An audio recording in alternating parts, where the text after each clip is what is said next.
Head over to Chief Meteorologist Brad Panovich, who is watching impacts. We don't really have many today to talk about. That's good, That is actually. great. Yeah, we're seeing a beautiful afternoon, just gorgeous conditions across the Carolinas. We've got a few areas we're watching for a couple isolated showers. This is kind of the area we expected to see a couple pop-up showers, not amounting to much, but right along 321. So if you're going between Lenore up towards Blowing Rock, you're going to run through a fast-moving shower there. That's just drifting off to the south. Otherwise, as we go into the evening hours, it's just beautiful. Temperatures falling back into the 60s, again, maybe even cooler than the 60s we saw this morning, which was the first time we'd seen something that cool since the beginning of July. This might be cooler than what we've seen since June. It's been a while. Now, dew points, they're going to stay low tomorrow, but they start to go back up Friday into Saturday.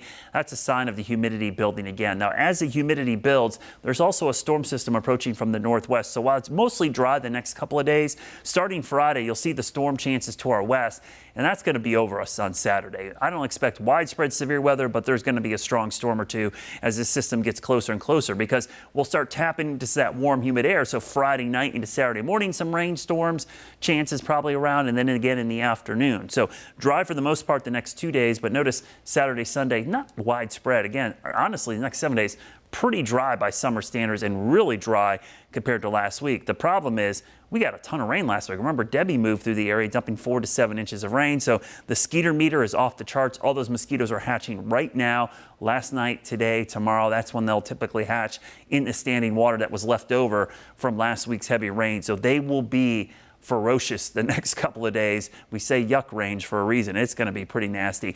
In the tropics, we've got Hurricane Ernesto, which is really starting to crank up this evening. Probably going to become a major hurricane in about 36 hours or so as it moves towards Bermuda. That means 115-mile-per-hour winds, rapid intensification likely, but staying away from the east coast. But it's still going to generate huge swells and likely some very dangerous rip currents, maybe as soon as Friday, but most likely this weekend. Now, you couple that with the fact that we have a king tide, which is an astronomical high tide. The full moon is early next week. You're going to see some coastal flooding likely this weekend along the coast. So just be ready for that if you're going out to the beach this weekend or early next week. Tomorrow, beautiful day. Temperatures back in the mid and upper 80s, still low humidity. The big changes will start to arrive this weekend with your weekend forecast. Saturday, hot, humid, near 90, better chance for a pop-up storm. Sunday, lower chances of rain, but still pretty sticky until we get to next week. And your Guy Roofing 7-day forecast shows cooler temperatures and likely drier temperatures again by next week. So hopefully we'll see a little break again for the middle of next week. But Saturday, the best rain chances or highest rain chances over the next 7 days.